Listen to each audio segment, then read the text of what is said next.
Bugün sizlerge yetlikte sıxınalarga kam bosib bo'lmaydigan xansаңызı ep geldim. Undaq bosib ügünüp olamsız. Ketdik. Block, now I'm here. From the curb to the boardroom. Told them we was coming, they ain't hear me. But now we on the way to the top. We on the way to the top, baby. 2,5 kilo un, 15 gram tuz, xamir turuş 15 gram soda 10 gram. 150 gram köydegen piyaz. 750 gram su may, 950 gram su. Tomsanızınki piyazi mağul. Yoğan toğrab, mayını kızıtıp, kızıgan mayının üstüge muşu piyazını silip, mayda muşundaq boş sarğaysılan boldyjımı. Aldı bilen xamirimizin oturusunu içip alımız. Andan tuzunu silip alımız. Andan xamir turuş bilen sodanı silip alımız. Andan mavu piyazını silip alımız. Vah, nigen piyazi ma piyaz. Andan su mayını koyumuz. Andan suyumuzni qo'yamiz. Suyimiz soğuk suyucumu. Hamma materialimizni sap bo'lgandan keyin mushundaq elashtirib yug'urib olamiz. Bu sanzimizni silishmi uncha tas emas. Oilalarda qiz ayollar bo'lsanglar, silib o'zinglar iste'mol qilsanglar bo'ldi. Vahshiy payza ta'mimi ajoyib esil chiqadi. Biz do'konlarda shunchalik yaxshi sotamiz, ham zakazlarimizni shunchalik chiqa. Miyaqdan chiqarsak, miyaqdan tugaydi bu sanzimiz. Mana xamirimizni yug'urib tayyor qildik. Endi mani po'shamorlar o'rab 10 minut tindirib qo'yamiz. Endi xamirni zo'l qilib olamiz. Eg'irligini 350 gram qilamiz. 350 gramdan zo'l qilib olsak bo'ldi.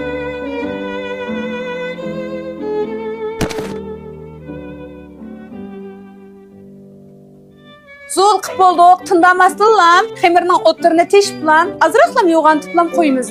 Ma xamirimiz azroq ko'pida emas, mushu moylab etmasak bo'lmaydi, azroq moylab etamiz. Endi ustini po'shamor bilan etib 10-15 minut tindirib olsak bo'ldi. Xamirimiz tinib tayyor bo'libdi. Endi buni mushundaq ishimizda asta-asta inchi qilib mushta ishimiz.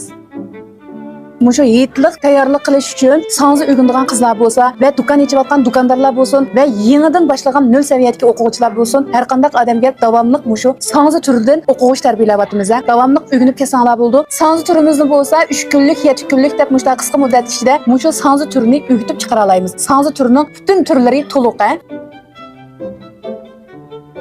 Mana tayiqimizga evagandan keyin ikki taraflamada azroq yig'ib etamiz. Tekshir qilib olamiz andan. Hamma yerni chillab mana mushta pishirib olamiz.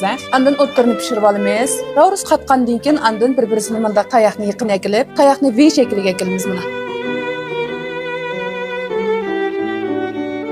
Mayga cho'ktirib pishiramiz. Andan tayoqlarni sug'urib olib, may bak qiziq bo'lib kelsa bo'lmaydi. Xansangiznizniki tom chiqadi emasmi? Shunga mana tomroq o'g'andan keyin bekrak singdirib, mayda singdirib pishirishimiz kerak. Shunga may bak qiziq bo'lsa, teshib qizdirib olib, ichib pishmaydigan ahvol bo'lib qoldi. Andan bu sanzimiz chechaklamaydi.